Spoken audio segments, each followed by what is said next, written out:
j'étais à SmackDown et à WWE Backlash France et c'était sans doute l'un des plus beaux moments de ma vie. Et bonjour à toutes et à tous, on se retrouve aujourd'hui pour parler de Backlash France. J'ai fait au mieux, j'ai fait au plus vite, mais je n'avais qu'une hâte, c'est de parler de ce show.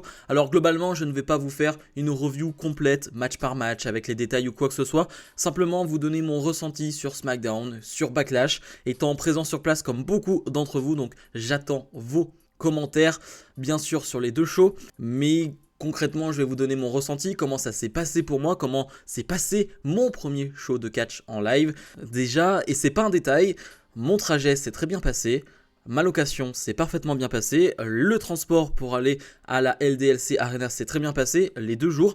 Je n'ai eu aucun problème et je le note parce que c'est très très important et ça fait partie aussi de toute l'ambiance qu'il y a eu lors de ce séjour et de mon mood général lors de ce séjour du côté de Lyon. Eh bien, je n'ai eu aucun problème. Aucun problème de transport, aucun problème de trajet, de location, quoi que ce soit. Tout a été parfait de A à Z, ce qui fait que j'ai pu enlever tout ce stress dont j'avais parlé en vidéo. J'ai pu l'enlever directement, j'ai pu le mettre de côté et me focus sur le catch, me focus sur les shows, sur l'action. Ce qui fait que c'était hyper agréable. Vraiment d'avoir toute cette tension, toute cette pression mise de côté assez rapidement parce que tout se passait parfaitement. Je ne sais pas comment ça s'est passé pour vous, mais c'était une pression en moins et j'ai pu passer finalement 2 soirées extraordinaires. Déjà, commençons par SmackDown. SmackDown était sympathique, surtout on a eu comme dark match pour commencer le show un Rey Mysterio Carlito. Et oui, forcément, quand tu es de la génération NT1, voir Rey Mysterio en live, le voir en vrai de cette manière-là, c'était totalement dingue. En plus, c'était pas du tout prévu. Enfin, il n'était pas sur la carte ou quoi que ce soit. C'était un dark match, donc je m'y attendais absolument pas. Quand la musique de Rey Mysterio a retenti, il y a eu une énorme pop. Le public vraiment à fond derrière Rey, c'était dingue. C'était vraiment dingue.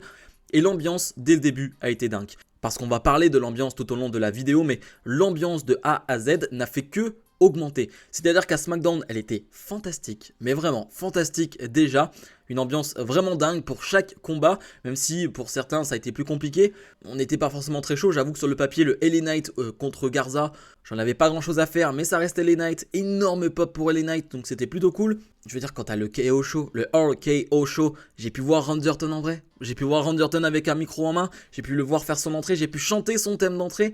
C'était totalement dingue, totalement dingue. La première fois finalement qu'un public chante le thème de Randy Orton et tu te poses la question pourquoi ce n'est pas arrivé avant. Ok, toute la chanson n'est pas facile à chanter, mais le refrain quand même, c'est la base. Et tu vois que nous, fans français, on est des énormes fans de Randy Orton. On a grandi avec Orton et ça s'est entendu. Et de voir la réaction d'Orton touchée, vraiment, tu l'as senti très très touché par cette réaction des fans. Moi, ça m'a touché et c'était un moment extraordinaire. Vraiment, le moment où Orton arrive à SmackDown et que je vois dans ses yeux, je vois dans son regard qu'il est vraiment touché, moment incroyable pour moi. Ah oui, juste pour illustrer mes propos, je vais vous mettre des photos, des vidéos que j'ai pu prendre sur place, puis des photos et vidéos de SmackDown et de Backlash, bref, un peu de tout condensé que vous ressentez un peu l'ambiance, même si je ne vais pas mettre le son. Les vidéos sont dispo en short, ou même j'ai publié quelques vidéos là sur les dernières heures, donc n'hésitez pas à aller voir, j'ai publié quelques entrées que j'ai filmées moi-même. Mais donc SmackDown s'est très bien passé, le segment final avec AJ Styles et Cody Rhodes était totalement incroyable avec le « il est vraiment phénoménal ». Franchement, je ne savais pas du tout qu'on allait chanter ça, vraiment je ne savais pas. Moi je suis quelqu'un qui a suivi finalement parce que j'en ai pas parlé, mais c'est vrai que les premières minutes du show, quand tu vois tout le monde qui commence à crier, à chanter, tu sais pas trop te mettre quand t'as pas trop l'habitude de ces moments-là. Et finalement après, au bout de 5-10 minutes, tu te mets dans l'ambiance et tu fais comme les autres. Tu chantes, tu cries à mort. Et c'est ce que j'ai fait tout au long du week-end. Je n'ai pas lancé de chant, non, je suis pas allé là-dedans, je vais pas commencer à lancer des chants. Il faut avoir un sacré courage pour commencer des chants. Ça vraiment, je trouve ça très très fort. Et donc il est vraiment phénoménal pour AJ Styles a choqué tout le monde. Même AJ Styles, oui, on l'a vu parce qu'il bégayait. Il avait une promo à faire et franchement, alors déjà, sur place, on n'entendait quasiment rien. Vraiment, il y avait tellement de bruit, c'était tellement fort, on n'entendait rien aux promos. Quand il y avait des segments backstage, on n'entendait quasiment rien. La promo entre Carmelo et Bobby Lashley, j'ai à peine compris ce qui s'est passé. Enfin, c'était vraiment pas évident, tellement ça criait dans tous les sens. On reviendra sur certains cris, sur certains chants, parce que moi j'ai été d'accord sur 99% des chants et je vais revenir dessus. Mais du coup, ce SmackDown s'est parfaitement terminé avec AJ Styles, Cody Rhodes. Certains diront qu'on a un peu boycotté le segment soi-disant parce qu'on l'a pas écouté ou quoi que ce soit. Moi je trouve qu'au contraire, on l'a sublimé. On l'a sublimé parce que désolé, mais le segment 24 heures avant Backlash entre AJ Styles et Cody Rhodes, Sur le papier, c'est pas que j'en ai rien à faire, mais ils avaient pas grand chose à se dire. On l'a dit la semaine dernière. Bon, ils nous ont fait le coup du outsider Edge Styles qui est venu à la WWE. Bon, super. Mais bon, c'était pas hyper intéressant non plus. Mais c'est nous qui avons réellement rajouté quelque chose à ce segment. En tout cas, c'est mon avis. Et c'était mon avis global sur SmackDown. C'était déjà. Franchement, on était déjà sur un 10 sur 10, c'était incroyable. En termes d'ambiance, c'était déjà dingue. D'ailleurs, juste pour information, dans le tram pour revenir et dans le métro, je suis tombé avec un groupe. Et peut-être que vous faites partie de ce groupe.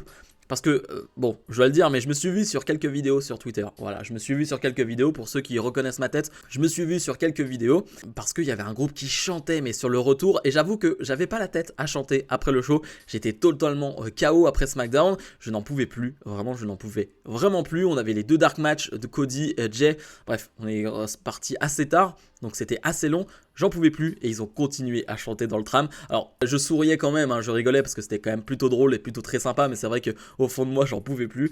Je pense que vous vous reconnaîtrez. Pour ceux qui m'ont pas reconnu, enfin de toute façon personne m'a reconnu en soi parce que c'était impossible, mais j'avais une veste Randy Orton avec le serpent dans le dos et j'ai les cheveux longs noirs, bref. Je pense que certains m'ont croisé à quelques moments, c'est possible. Mais bref, donc ça c'était pour SmackDown. Les Dark Match étaient vraiment cool, c'était vraiment génial. Cody Rhodes en Dark Match était cool, l'entrée de Jey Uso était déjà cool, mais c'était que le début. Mais Backlash c'était encore autre chose. Backlash c'était encore vraiment autre chose. Dès le début là aussi on a eu la présentation de Ajus et Shero déjà lors de SmackDown, mais là c'était encore plus bruyant. J'étais quasiment à la même passe, juste un peu plus à gauche, ce qui fait que je voyais un peu mieux les entrées, donc c'était assez génial. C'est vrai que j'en ai pas parlé de ma place, mais j'étais rang 300, G, je sais plus, 94, 93. J'étais vraiment bien placé. Au début j'avais des craintes sur le fait que j'allais être un peu trop, mais pas du tout. J'étais vraiment très bien placé, je voyais tout parfaitement bien et du coup j'étais un peu plus resserré là parce que c'est vrai que j'en ai pas parlé, mais à SmackDown je ne sais pas pourquoi, mais il y avait personne autour de moi et de ma soeur. J'étais accompagné de ma soeur, il y avait personne. Voilà, on avait des sièges assez vides à côté de nous, un et du côté de ma soeur et un de mon côté, donc on était tranquille. Le lendemain c'était pas du tout le cas. À Backlash c'était totalement plein. Je me suis retrouvé à côté de quelqu'un qui s'appelle Anthony, la quarantaine, et qui était très sympa, peut-être un peu trop parleur, voilà, hein, on va le dire, il parlait beaucoup au tout début, mais vraiment très sympa, vraiment très sympa. C'est vrai qu'il a peut-être cru que j'étais un novice, alors je dis pas que je suis un spécialiste, mais c'est vrai qu'il a essayé de m'expliquer un peu le catch à certains moments, m'expliquer un peu le catch en France, etc. J'ai rien dit parce que c'était plutôt très drôle, mais voilà, ça m'a fait plutôt rire de le voir m'expliquer certaines choses, m'expliquer les catcheurs français qui étaient venus lors de SmackDown, etc. Bref, il venait de Rix, je crois qu'il avait un t-shirt de Rix, donc la fédération de catch française, si je dis pas de bêtises. J'y connais vraiment pas grand chose, c'est ce que je lui ai dit, hein. C'est pas que j'y connais rien ou quoi que ce soit, c'est juste que ça m'intéresse pas du tout. Mais bref, je fais un petit passage sur lui parce qu'il était vraiment très cool. Et je pense que généralement l'ambiance entre nous a été vraiment géniale. C'est ça aussi, c'est pour ça que j'en parle. C'est que l'ambiance entre tout le monde a été top. J'ai pas vu de problème ou quoi que ce soit. D'ailleurs, ça aurait été bête d'avoir des problèmes sur un événement pareil. Mais je veux dire, l'ambiance était vraiment conviviale. C'était très chaleureux et vraiment un peu trop parleur. C'est Anthony, mais vraiment très sympa. Et donc, s'il m'entend, s'il m'écoute, c'était moi, Total Catch. Bref, Backlash va pulvériser en termes sonores SmackDown. Vraiment, et on l'a ressenti avec ma soeur parce que en fait les gens vont taper avec leurs pieds déjà, chose qu'ils ne faisaient pas du côté de SmackDown dès le début. On va avoir énormément de bruit et surtout les gens vont se lever énormément. Alors c'est vrai que sur le coup c'est cool. Bon, des fois tu voulais un peu te poser, tu voyais rien parce que tout le monde était debout, mais donc ça te forçait à rester debout. Mais concrètement, ambiance de dingue pour Ajus et Shero. Superbe aussi introduction pour Samantha Irvin. Elle a été très émue d'ailleurs, elle a mis un message sur les réseaux sociaux et on l'a vu, elle était très émue. On lui a fait une énorme ovation méritée. Et ensuite, bref, on va commencer par les matchs. Je vais y aller tranquille, honnêtement. Comme je vous l'ai dit, je vais pas faire une analyse précise de chaque match, mais juste mon ressenti, l'ambiance générale. Donc on avait Kevin Owens et Randy Orton face à Solo Sikoa et Tama Tonga, qui est vite devenu un match sans disqualification parce que Nick Aldis est arrivé alors que ça partait en cacahuète totale. Il nous a fait une belle phrase en français, je crois qu'il a dit « lâchez-vous », quelque chose comme ça. Donc c'était vraiment très cool la manière dont il l'a fait. Et le match était génial. Ils vont se trimballer un peu partout dans l'arène, ambiance de dingue. Là aussi pour l'entrée de Randy Orton et le thème de Orton chanté mais à tue-tête par tout le monde dans la salle, c'était fantastique et le match est top, le match est vraiment bien. Comme je l'ai dit, ça va vraiment jouer avec le public. Owens va vraiment énormément jouer avec le public, il va faire exprès de prendre des temps morts, des pauses à un moment donné. Je pense au coup de chaise par exemple, où à chaque coup de chaise on faisait un énorme bruit, il va attendre, il va porter un coup de chaise. Et je trouve que Ça, c'est quelque chose que j'ai noté tout au long de la soirée. Je trouve que les superstars présentes ont joué avec le public, se sont adaptés au public français et c'était hyper malin et très bien réalisé. C'est pour ça aussi que ça a été encore plus plaisant. J'ai quand même à un moment donné Orton qui s'est perdu. Je ne sais pas si vous l'avez à la télévision, mais Orton s'est perdu. Ça se battait dans les rangées de l'arène et Orton était en ringside. Il savait plus où aller. Il demandait à tout le monde, mais ils sont où, ils sont où? Et pendant 2 minutes, t'as un Orton qui est totalement perdu en ringside. Je l'ai pas pris en vidéo, mais c'était assez long. Vraiment, on se regardait tous en mode, mais qu'est-ce qu'il fait? Ils sont là-bas. Je sais pas, il les a pas vus, mais c'était vraiment très très drôle. Bref, le match est cool. On a 2 RKO, donc quel bonheur. Un sur la table des commentateurs. Et ensuite, on a donc Tanga Loa qui va arriver. Alors, c'était pas le Samoan qu'on attendait. On attendait plutôt Jacob Fatu. Mais c'est Tanga Loa qui va donner la victoire à Tama Tonga et à Solo Sikoa. Victoire qu'on attendait, c'est logique, c'est normal de leur donner une victoire à ce moment-là. C'était pertinent de leur donner une victoire pour les rendre encore plus crédibles. Si tu leur donnes une défaite à ce moment-là, je dis pas que tu les tues, mais presque. Après, on a eu Tiffany Stratton face à Naomi et Bayley qui défendaient son titre. Un match à 3 était génial aussi. Les 3 ont brillé. Vraiment, j'ai adoré la prestation des 3. J'avais dit en preview que je pensais que Tiffany Stratton allait voler la vedette, allait vraiment survoler ce match. Et bah, elle l'a survolé, mais tout le monde a été excellent dans ce combat. Vraiment, c'était un superbe combat féminin. Magnifique ambiance. Le public va popper pour tout le monde. On va entendre beaucoup de Tiffy Time. On va beaucoup entendre le thème d'entrée de Bayley et le thème d'entrée de Naomi qui va être chanté. Et bah, c'est la première fois qu'il y a autant de réactions pour le thème de Naomi. Et ouais, bah moi qui suis pas un énorme fan de Naomi, j'ai bien popé aussi. C'était vraiment cool. Vraiment, le thème est bien. Donc en fait, t'as envie de t'ambiancer dessus. T'as envie de crier dessus, donc c'était vraiment très plaisant. Et Bayley fait une super prestation. J'adore le match de Bayley. Elle aussi, elle va avoir bien des chansons, des pop pour elle. Franchement, c'était un top match. Top match qui va se terminer avec finalement une espèce de roll-up de Bayley sur Naomi. Naomi qui lui en veut pas derrière, qui va lui faire un câlin. Et bon, c'est normal, ça aurait été un peu bête de faire un heel turn de Naomi à ce moment-là, alors qu'elle est plutôt over en France en plus. Enfin, ça aurait été un peu bizarre. Mais donc, on protège Tiffany Stratton. Hein. C'est ce que j'avais vu aussi. On protège Tiffany Stratton, c'était pas elle qui prend le tombé gagnant, c'est bien Naomi. Protège un peu Naomi en la faisant pas perdre de manière très clean ou quoi que ce soit. Bon, je pense que le prochain match, ça sera possiblement Bayley face à Tiffany Stratton et ça aussi, ça sent très bon. Après, on a eu Damien Priest qui défendait son titre de champion du monde poids lourd face à Jey Uso. Jey Uso qui avait fait une apparition en Dark Match lors de SmackDown, vraiment une entrée de dingue. C'était une superbe idée, l'idée de faire les espèces de vagues avec les lumières des téléphones, c'était vraiment superbe, c'était sublime, ça ressemblait un peu aux Fireflies de Bray Wyatt, mais là ça bougeait dans tous les sens, c'était dingue. Et là, lors de Backlash, c'était encore mieux, parce que Jey Uso a fait son entrée via le public. Pendant 30-40 secondes, on l'a cherché, on se demandait où il était, on l'a vu apparaître à notre droite, parce que moi j'étais en face de l'entrée. Je l'ai vu apparaître à ma droite et c'était totalement dingue, totalement fou. L'une des meilleures entrées que j'ai vues, vraiment tout simplement. Bon, forcément d'être en live, ma perception est différente, évidemment, je suis pas objectif, mais l'entrée était totalement folle, et là je me la suis refait, mais version télévision. Ça rend vraiment très bien. C'est magnifique et le match est vraiment bon. Alors je pense que le match est bon, mais qu'il est tellement embelli par l'ambiance du public qui va être à fond derrière Jey Uso. Je veux dire, les hits, on les a chantés à chaque coup. Vraiment criés à chaque coup, les hits. On était à fond dans le combat. Mais je trouve que ça fonctionnait bien. Quand je parlais de catcheurs qui s'adaptaient, bah là aussi, on avait quelques temps morts pour que Jey puisse frapper et entendre les hits. On a eu des hits, no hit, no hit, qui étaient vraiment bien. Damien Priest fait une belle prestation et très charismatique en vrai. Hein. Damien Priest, vraiment assez impressionnant. J'en ai pas parlé, mais le charisme présent de certaines superstars, mais Tiffany Stratton, il y a une certaine aura qui se dégage, Randy Orton évidemment, mais ça, il n'y a pas besoin de le dire. Hein. Quand il fait sa pause et que tu as les 10 000 personnes dans la salle qui font sa pause en même temps, c'est totalement dingue. Mais on parlera des charismes de certaines personnes derrière, parce qu'il y en a une ou deux derrière qui m'ont vraiment impressionné. Mais donc ouais, le match est vraiment bon. J'adore la fin de match, on y a tellement cru. On y a tellement cru avec les interventions de JD McDonagh, de Finn Balor qu'on a vu courir à 2000 à l'heure à notre droite. On a vu quelqu'un du coin de l'œil, j'ai vu quelqu'un courir à droite, j'ai direct reconnu Balor qui est donc intervenu. Damien Priest n'était pas très chaud ses interventions, mais bah, il n'y peut rien, il ne peut rien faire. Et il va prendre la victoire quand même. On a eu un bon 2,99 quand même de Jey Uso, j'y ai cru. J'ai vraiment cru qu'il allait gagner, mais c'est JD qui va mettre le pied de Priest dans les cordes. On était tous dégoûtés. Vraiment, on était vraiment tous dégoûtés. On a beau dire des fois, oui, on connaît les résultats, oui, on sait comment ça se passe le catch, on connaît les fins. Maintenant de match, on commence à avoir l'habitude. Mais j'avoue qu'on est toujours quand même à fond sur ce genre de faux finish. Il n'y a pas à dire, ça fonctionne toujours. Finalement, Damien Priest va l'emporter. L'après-combat est hyper intéressant avec Priest qui va pas être content parce que le Judgment Day va s'en prendre à Jey Uso. Il va les séparer, il va les écarter de Jey. Et tu comprends que les tensions qu'on voit maintenant depuis quelques semaines, ça va péter. Ça va péter totalement. Je pense que Balor va se retourner contre Priest. Vraiment, je pense que ça va arriver et c'est tant mieux. Ce serait bien. Moi, franchement, une feud Balor contre Priest, je prends totalement. Vraiment, c'est une feud que je prendrai totalement dans les prochains mois. Après, on a eu les Kabuki Warriors qui défendaient leur titre tag face à Jade Cargill et Bianca Belair. Je parlais de charisme, la prestance de Jade Cargill et Bianca Belair, mais évidemment, je vais mettre en avant Jade Cargill. C'est totalement dingue, c'est vraiment totalement dingue. Il faut être présent sur place, je pense, pour réellement comprendre qui est Jade Cargill. Vraiment, vraiment. Juste, vous voyez son physique. C'est impressionnant. C'est juste impressionnant.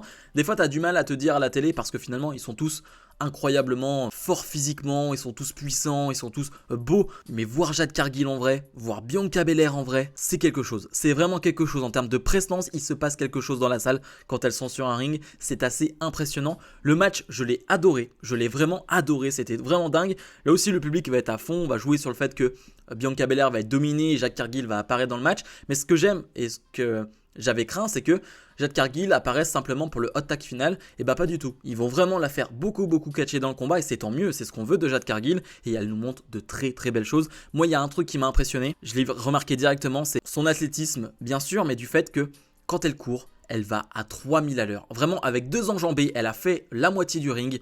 C'était impressionnant. À un moment donné, elle court dans les cordes. La vitesse d'exécution, la vitesse de ses jambes, c'était totalement fou. Vraiment, je ne sais pas si vous avez eu la même sensation, mais quand Jade Cargill a commencé à accélérer, c'était vraiment incroyable. Il y a un problème dans le match, l'arbitre a fait totalement n'importe quoi à un moment donné, il y a un problème de tag, nous sur place on comprend plus rien. Il dit que le tag est pas bon entre Kairi Sane et Asuka alors que finalement il est bon et du coup il redemande à faire le tag, mais s'il redemande à faire le tag, bah ça ne va plus, ça ne fait plus sens. Et du coup on a un vrai moment de flottement de 2-3 minutes pendant le combat, on se regarde un peu tous, on se dit oula c'est bizarre, alors que le match était vraiment bien rythmé, était vraiment bon jusque là, et là ça va plus trop. La fin de match, par contre, est géniale. L'enchaînement de Cargill qui soulève Kairi Sane comme si de rien n'était. Elle la porte dans différentes positions. On va tellement popper à ce moment-là, on était tous debout. Et finalement, Bianca Belair qui va porter son KOD. 1, 2, 3, victoire de Belair et Cargill qui deviennent les nouvelles championnes. Génial, génial, c'est ce que j'avais prédit. C'est vraiment de superbes porte-drapeaux pour la division tag féminine. C'est parfait pour elle. Pour Jade Cargill, c'est parfait. Pour Bianca Belair, ce moment de sa carrière, c'est top. Un peu déçu parce que vraiment, elles ont pas eu beaucoup de temps de célébration. Elles ont commencé à pas mal célébrer. À un moment donné, bim, on a coupé leur musique, on est passé à autre chose. On était un peu déçus. On aurait aimé voir 1 ou 2 minutes de plus de célébration entre les deux. Donc c'était la petite déception, mais globalement, c'était quand même un sacré moment. Et le main event, donc Cody Rhodes qui défend son titre de champion WWE face à AJ Styles. C'était le combat que j'attendais le plus de la soirée avec le match de Orton.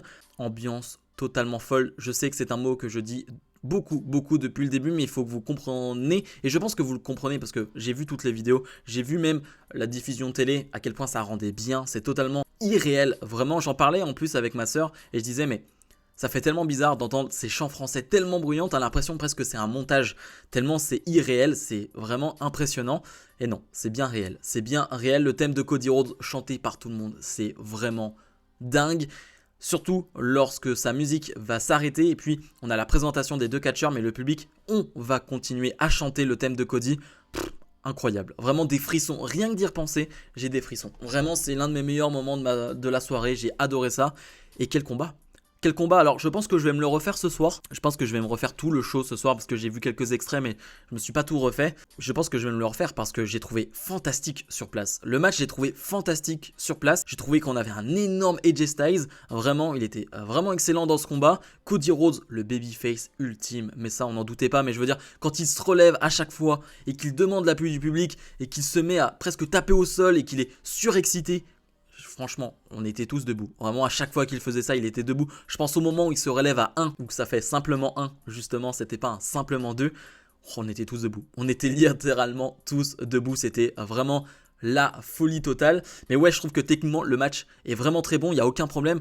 Il y a un cutter de Cody qui est porté, mais je ne sais pas comment il fait, mais il va à une telle hauteur. Il est à 2 doigts de se retourner tellement il y a de l'amplitude, tellement il y a de la vitesse. Mais le cutter est incroyable. C'est vraiment un top match. Un top match parce que, évidemment, il embellit là aussi, comme tous les combats, par la réaction du public, par l'ambiance générale qu'on a mis, mais techniquement ça reste un combat de très très haut niveau et ça me fait plaisir de voir un AJ à ce niveau là et de voir un Cody qui pour sa première défense a ce type de combat là en France. On est finalement le pays, l'endroit qui a eu la première défense de titre de Cody Rhodes et ça c'est pas rien, c'est quand même pas rien face à AJ Styles. Je pense que ça il faut quand même le retenir, c'est vraiment encore une fois totalement dingue. Cody Rhodes va l'emporter, un peu déçu qu'il l'emporte simplement avec un crossroad. C'est vrai qu'on protège pas réellement AJ Styles à ce moment-là, vraiment. On fait pas l'enchaînement des 3 crossroads ou quoi que ce soit. Non, peut-être que je dis une bêtise, je sais plus. Mais ce qui est sûr, c'est que Cody va donc l'emporter. Incroyable parce qu'après le show, ça se termine là-dessus. On n'a pas de oncle audio, de teaser ou quoi que ce soit. En tout cas, nous, on n'a pas eu de ça. Je crois qu'il y a eu un teaser, il y a eu un autre QR code qui a été lancé, mais nous, on n'a rien eu. Et du coup, Cody, incroyable, comme lors de SmackDown, le show se termine et il va rester sur le ring. Il va faire une promo, il va prendre le micro, il va prendre le drapeau français, il va prendre énormément de photos avec tout le monde, signer des autographes, il va rester 10-15 minutes là. Et c'est ce qu'on demande au plus gros babyface de la compagnie. C'est ce qu'on demande au visage de la compagnie. Et il l'a très bien compris. Et t'as l'impression qu'il le fait naturellement. J'en parlais mais avec quelqu'un, mais t'as pas l'impression que c'est forcé. Avec Cody Rhodes, j'ai jamais cette impression de « Ah, il en fait des tonnes, c'est forcé, c'est pas lui ». Il est lui-même. Je pense vraiment que c'est une bonne personne. Alors peut-être qu'on se trompe, évidemment, il peut tout nous cacher. Mais j'ai vraiment cette impression, en l'ayant vu en vrai, que c'est un bon gars. Que c'est juste un bon gars et qu'il est content d'être là, qu'il est content de faire ce qu'il fait, de donner ce plaisir-là aux fans. Et c'était vraiment trop bien de le voir signer ses autographes, prendre ses photos avec tout le monde. Je pense que certains d'entre vous ont eu des belles photos. Moi j'étais un peu trop loin malheureusement, mais ouais, on clôture vraiment parfaitement le show. Et c'était vraiment top. Pour conclure, je voulais dire que les chants globalement étaient vraiment incroyables. Certains nous reprochent le simplement 2 parce que ça durait très longtemps.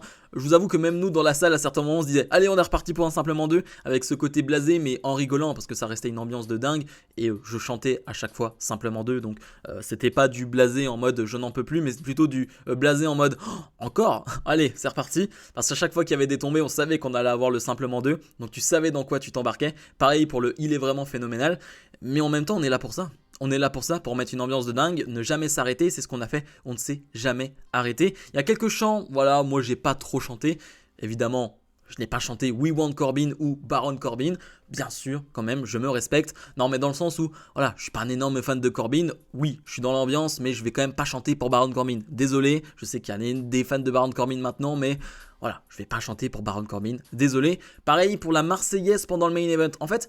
C'est l'endroit de la Marseillaise. C'est-à-dire que si la Marseillaise avait eu lieu pendant une pub ou je ne sais pas, ça m'aurait pas dérangé. Mais je l'ai trouvé dans le main event entre Cody et Jay, pas si bien placé. Là, c'était le côté, on est chez nous, on veut montrer qu'on chante fort. Ça m'a un peu gêné à ce moment-là. Voilà, ce n'est que mon avis, c'est juste un moment que j'ai pas trop apprécié. Parce que voilà, je trouvais que c'était pas bien placé. Pendant un main event aussi fort, aussi bon, la Marseillaise, c'était vraiment s'approprier le moment. Et moi j'aime bien quand on communique avec le catcheur, on est en communion avec les catcheurs. Ce qu'on fait c'est par rapport à ce qu'ils font sur le ring. Quand on chante il est phénoménal, il est vraiment phénoménal, bah, c'est par rapport à AJ Styles. Là la Marseillaise... ça m'a un peu dérangé, mais voilà, encore une fois, c'est vraiment qu'un détail par rapport aux 7-8 heures de show qu'on a eu sur les 2 journées. Globalement, les chants étaient top. Vraiment, on a été assez géniaux, je trouve, avec c'est pas gentil, il est méchant ou quoi que ce soit. C'était vraiment top, vraiment top. Les tombées criées 1, 2, 3, bien sûr, en bon français. D'ailleurs, ce qui était plutôt marrant, c'est les This is awesome. On voit qu'on est des bons français parce que le This is awesome... l'accent est pas présent, même quand je le dis là, l'accent américain est pas là, et du coup tu l'entends vraiment qu'on l'a pas cet accent, on l'a pas, on est français, et ça s'entend, mais justement ça faisait notre touche à nous, c'était vraiment notre façon de faire les choses. Aussi, un détail aussi, mais j'ai vu énormément de monde qui ne venait pas de France, j'ai vu des Allemands, j'ai vu des Mexicains, j'ai vu des Américains, des Anglais, vraiment j'ai vu des gens de partout, vraiment je pensais que, vu que le show était du côté de Lyon, on allait avoir surtout beaucoup de Français. Pas du tout, on a vraiment eu énormément de monde, du monde entier justement, donc c'était vraiment cool. J'ai vu plein de gens parler avec des Anglais, des Mexicains, des Américains qu'ils ne connaissaient pas. Bref, c'était une ambiance génialissime de A à Z. J'espère que je vous ai bien retranscrit l'ambiance avec mon ressenti. Comme je l'ai dit, hein, là c'était pas une vidéo technique ou quoi que ce soit, mais juste... c'était dingue, vraiment c'est l'un des meilleurs moments de ma vie pour le moment en tant que fan de catch. Je suis pas habitué à aller à ce type d'événement, je suis pas habitué à la foule ou quoi que ce soit. D'ailleurs ça a été, hein, j'avais peur d'avoir des quelques crises d'angoisse ou quoi que ce soit, mais ça a été de mon côté, vraiment, donc ça c'était top. Mais c'était génial, c'est tout simplement génial et on n'a qu'une envie, c'est de recommencer.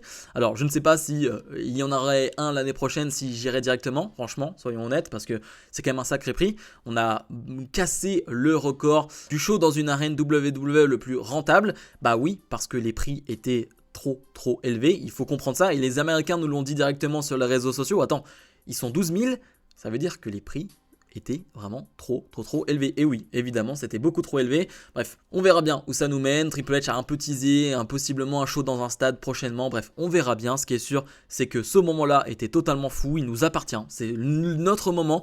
Que vous étiez sur place ou non, c'est notre moment. En tant que fan français de catch, depuis 10, 15 ans ou même moins, c'était notre moment. Et je pense qu'on a vraiment rendu fiers tous les fans de catch français en France. Et puis même les fans de catch dans le monde entier qui nous considèrent maintenant comme quasiment la meilleure ambiance de tous les temps. Je ne sais pas si on se rend compte de cette phrase. Le public français de Lyon est possiblement le meilleur public de catch de tous les temps. Voilà, tout simplement. Simplement, on peut terminer là-dessus, c'est totalement fantastique. Bref. Je vous invite à me donner vos ressentis aussi pour ceux qui étaient sur place ou ceux qui n'étaient pas sur place, mais ce que vous en avez pensé, etc. en commentaire de cette vidéo. J'avais besoin de faire cette vidéo directement en rentrant. Vraiment, j'avais besoin de me livrer, de parler de tout ce que j'ai vécu parce que vraiment, j'ai vécu un moment de malade mental. Vraiment, je m'attendais à du très lourd et ça a vraiment surpassé mes attentes. Donc vraiment, rien à dire de plus. Comme d'habitude, n'oubliez pas de mettre le pouce vers le haut, de vous abonner. Et nous on se retrouve dès la semaine prochaine pour d'autres vidéos. Salut